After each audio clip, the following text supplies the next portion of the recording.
এই ছেলে শোন বেটা, যাকে তার মা বাইচা থাকার পরেও, বাবা বাইচা থাকার পরেও, যেই সন্তানকে ওই ঘরে ঘুমাইবার পরেও আপন মা বাপ নামাজের কথা বলে না, খোদার 65 দিন 365 দিনে কোনোদিন ফজরের নামাজ পড়ে না, খোদার কসম তোর রূপে আল্লাহর লানত, আল্লাহর লানত, আল্লাহর লানত। তোর মা বাপ তোরে পছন্দ করে না, এই জন্য আল্লাহর লানতের কারণে তোরে সবাই ছেড়ে দিছে। তোরে রূপে খোদার গজব করছে, গজব। তোর রূপে আল্লাহর লানত পড়ছে বেটা, বুঝছ নাই বেটা? তোর রূপে খোদার গজব পড়ছে।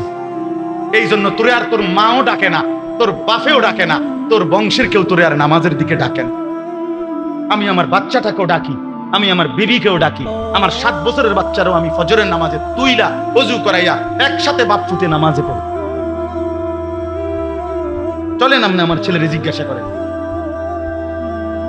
এটা মনে করছে রঙের গুড্ডি উড়াইতে আছে। কথা বুঝছেন না? আমারে তো কেউ কিছু কয় না। আরে তোর রূপে খোদার গজব দেখে না তোরে কেউ ডাকেন। আল্লাহ থেকে যখন বান্দার থেকে যখন আল্লাহ পাক নজর সরায় ফেলে, তো পুরা মখলুকাত তারে অপছন্দ করে। হয়তো আল্লাহর নজর থেকে সরে গেছে, কথা বুঝছেন না? এই জন্য পুরা মখলুকাত থেকে সরে গেছে, কেউ তারে আর পছন্দ করে না। একদিনও নামাজ পড়ে না, কেউ কিছু বলে না। আপনি কি মনে করেন বেটা তার উপরে কেমন খোদার গজব পড়ছে? কেউ তারে কুদ্দুর ডাকেও না, কেউ কুদ্দুর জিঙ্গায়ও না। কিরে বেটা, তুই যে এইভাবে একটা মুসলমানের বাচ্চা যে এইভাবে নষ্ট হয়ে যাইতেছ, ঘটনাটা কি তারে ফুট? আরে কিরে, তোর আল্লাহ নাই, তোর কি খোদা নাই, তোর আখিরাত নাই, তোর মরণ নাই? কেউ তারে মনে করাই দেওয়ারও নাই। এত তো বদনসিব। আল্লাহ বলে শুধু নামাজই না, বরং দায়েম নামাজি, অর্থাৎ সদা সর্বদা যারা তাদের পুরা জিন্দেগি নামাজের উপরে চালু রাখে, দায়েম রাখে, সর্বদা চালু রাখে, এমন প্রিয় বান্দাই বিপদেও হতাশ হয় না, সুখেও আল্লাহকে বলে না। কথা বুঝছেন না? সর্বদা নামাজি। তাহলে নামাজি হইতে হবে কখন? সর্বদা। বলেন না কখন? কখন? সর্বদা। মানে প্রত্যেক শুক্রবার, প্রত্যেক শুক্রবার একটা 25-এ মসজিদে ঢুকবে, একটা 38-এ মসজিদে বাইরে। 2 রাকাত নামাজ, 2 রাকাত নামাজ পড়ার মধ্যেও গরিব দিকে চাইছে 18 বার। আর দরজার ওইখান থেকে পিছনে বাহিরে, মসজিদের বাইরে ইবলিস শয়তান তারে শিক্ষারে ডাকতেছে, আরে তোর মতো বেটা হইতে এতক্ষণ মসজিদে বইয়ে থাই না, তাড়াতাড়ি বাইরে বেটা, তাড়াতাড়ি বাইরে। ইমাম সাহেব সালামটা ফিরাইতে দেরি, জুমার নামাজ পরে এমন কিরমি কামড় দেয়, বুঝেন না কথা? ফেটটা সাথে সাথে ইবলিসের ডাকে মসজিদ থেকে বাইরে। নাই তো 4 রাকাত সুন্নতে মুআক্কাদা। ইমাম সাহেবের প্রথম কাতারের বয়স্ক মুসল্লি, তারা যে বছরের পর বছর পড়ে, তারা বেকুব দেখা পড়ে না। কথা বলেন না কেন? জুমার নামাজের 2 রাকাত ফরজের পরে যে আরো 4 রাকাত সুন্নত পড়ে, এই হুজুর এবং এই যারা পড়ে নিয়মিত, এরা বেউকুফ না? আর আমনে সালাক, আমনে সালাক। এটা হুজুরের আব্বার সম্পত্তি, হুজুরের বাড়ির থেকে আনছে দেখে এটা পড়ে। যদি কোরআন সুন্নাহর মধ্যে না থাকতো, রাসূলুল্লাহ সাল্লাল্লাহু আলাইহি সাল্লামের আমল যদি না থাকতো, তাইলে কি এটা হতো? এটা উলামায়ে কেরাম করতো? তাইলে এই জন্য সর্বদা নামাজ মানে কি? শুধু জুমা? কথা বলেন না কেন? শুধু জুমা? কয় ওয়াক্ত? 5 ওয়াক্ত। 5 ওয়াক্ত প্রতিদিন। হাকিমুল উম্মত মুজাদ্দিদুল মিল্লাত হযরত মাওলানা শাহ আশরাফ আলী থানভী রাহমাতুল্লাহি আলাইহি বলছেন, সুবহানাল্লাহ, দারুণ কথা বলছেন হযরত থানভী রাহমাতুল্লাহ বলছেন, কোন ব্যক্তি একটি নেক আমল করার পর যদি পুনরায় সেই নেক আমল আবার করতে পারে, তাহলেই প্রমাণ হয় পূর্বের নেক আমলটি কবুল হয়েছে। আমি এখন এমনি শেষ করে দেব, ওই 45-এ আমার বয়ান শেষ। আমি 45 পর্যন্তই বয়ান, অসুবিধা না। 45 বাজছে এখন, জি। তো এরপরে আপনি বুঝেন যে হাকিমুল উম্মত থানভী রাহমাতুল্লাহ আলাইহি বলেন,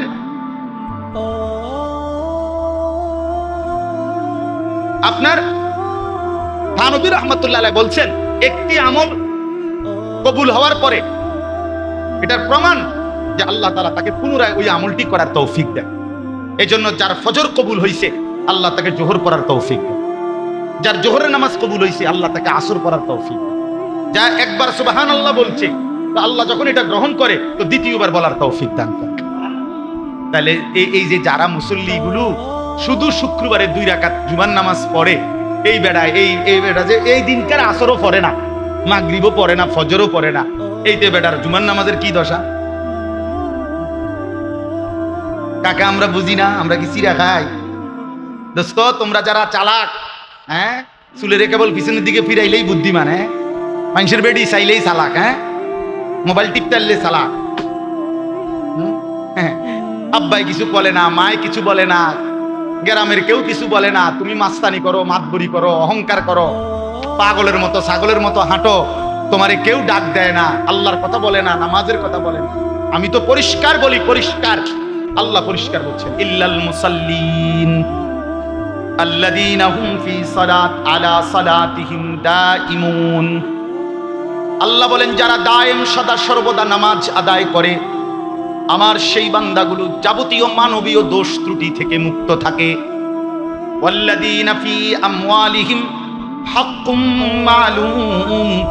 আল্লাহ বলেন এবং যারা নামাজ তো পড়ে, সাথে সাথে আল্লাহর দেওয়া অর্জিত সম্পদ যা কামাই রোজগারি, তার মধ্যে এই কথা নিশ্চিত মনে করে যে আমার এই সম্পত্তির মধ্যে লিসাইলি ওয়াল মাহরুম, অভাবী বঞ্চিত দুস্থ গরিব অসহায়েরও হক আছে।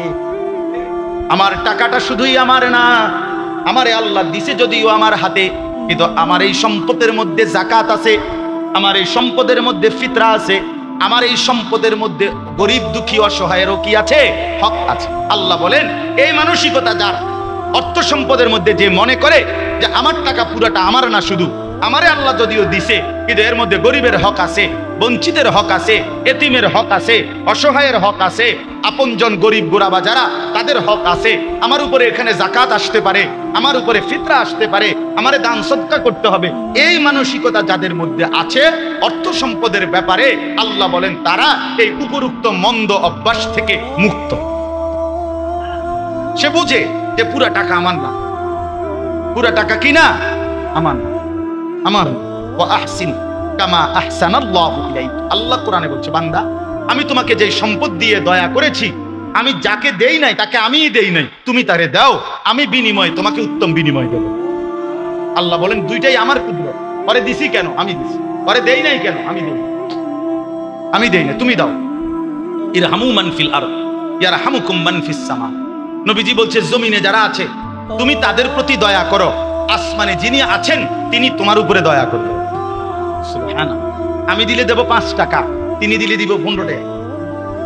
কথা কয় না আল্লাহ, আল্লাহ দিবে হিসাব ছাড়া। আল্লাহ দিবে কি ছাড়া? ওয়াল্লাযীনা ইউসাদ্দিকুনা বিয়াউমিদ্দিন। আল্লাহ বলেন যারা কিয়ামত দিবসকে বিশ্বাস করে, ওয়াল্লাযীনা হুম মিন আযাবি রাব্বিহিম মুশফিকুন, যারা আখিরাতের আযাবের ভয়ে ভীত থাকে। ইন্না আযাবা রাব্বিহিম গায়রু মা'মুন, যারা আল্লাহর আযাব থেকে কখনোই নিজেকে নিরাপদ মনে করে না, শত ইবাদত বন্দিগির পরেও যারা মনে মনে ডরে ডরে ভয়ে ভয়ে থাকে, যদি আমার আল্লাহ আমার বন্দিগি কবুল না করে তাইলে আমার জন্য তো জাহান্নামের আযাব ছাড়া আর কিছুই নাই। আল্লাহ বলেন এমন ভয় ভয় যেই বান্দা আমি আল্লাহর বন্দিগি ঠিক মতো করে, আমি আল্লাহ ওয়াদা দিলাম, ঘোষণা দিলাম, তারা লোভ থেকে, অধৈর্য হওয়া থেকে, মানবীয় ত্রুটি বিচ্যুতি থেকে মুক্ত থেকে আমার সন্তুষ্টি নিয়েই জান্নাতি হয়ে যাবে। আল্লাহ আমাদেরকে নামাজি হওয়ার তৌফিক দান করেন। আল্লাহ আমাদেরকে আল্লাহর রাস্তায় খরচ করার মতো যোগ্যতা দান করেন। আল্লাহ তাআলা আমাদেরকে আখিরাত মনে রাখবার মতো তৌফিক দান করেন। আমার যুবক ছেলেরা, ভাই রাগ হইও না দোস্ত, আমার বন্ধু, আমার নওজোয়ান, হায়াতের উপরে কদর করো। কেউ তোমারে যদি কিছু না বলে ভাইয়া চিন্তা করো, হায় কি ব্যাপার, আমি কেমন জিন্দিগি চলতেছি যে জিন্দিগিতে কেউ আমারে ডাক দেয় না, কেউ আমারে ডাক দেয় না। এমন যেন না হয় ভাইয়া, এমন যেন না হয়। দিনের পর দিন নামাজ ছুটে গেল, মনেও পড়ে না, কেউ বলে না। এটা লাআনতের জিন্দিগি, লাআনতের জিন্দিগি। একটার পর একটা গুনাহ করছে, অথচ ছেড়ে দেওয়ার মতো কথা মনেও আসে না। এটা অভিশপ্ত জিন্দিগি, অভিশপ্ত জিন্দিগি, অভিশপ্ত জিন্দিগি। কারো গায়ে আপনার একটা ম্যাচের কাঠির আগুন লাগছে, তো তোর সাথে সাথে নড়ে ওঠে, সে তো সাথে সাথে ব্যথায় আগুনের কারণে লাফ দিয়ে ওঠে। কিন্তু একটার পরে প্রতিটা গুনাহ একটা আগুন, তাহলে আগুন একটার পর একটা তারা লাগতেছে, অথচ বিনিময়ে সে নড়েও না চড়েও না, তার ভিতরে কদ্দুর মানসিকতাও আসে না যে আমি আল্লাহর নাফরমানি করছি, গুনার মধ্যে লিপ্ত আছি, এটা কেমন জিন্দেগি। এই জন্য দয়া করে আজকে আমার এটুকু কথা, আমরা যেন আল্লাহর কোরআন রাসূলের সুন্নাহ, বিশেষ করে আল্লাহর বন্দিগি, বিশেষ করে 5 ওয়াক্ত নামাজ থেকে মুক্ত না থাকি, বরং নামাজকে মুক্ত মজবুতের সাথে ধরে ইনশাআল্লাহ জীবনটা আল্লাহ এবং রাসূলের পছন্দ অনুযায়ী চলবে ইনশাআল্লাহ।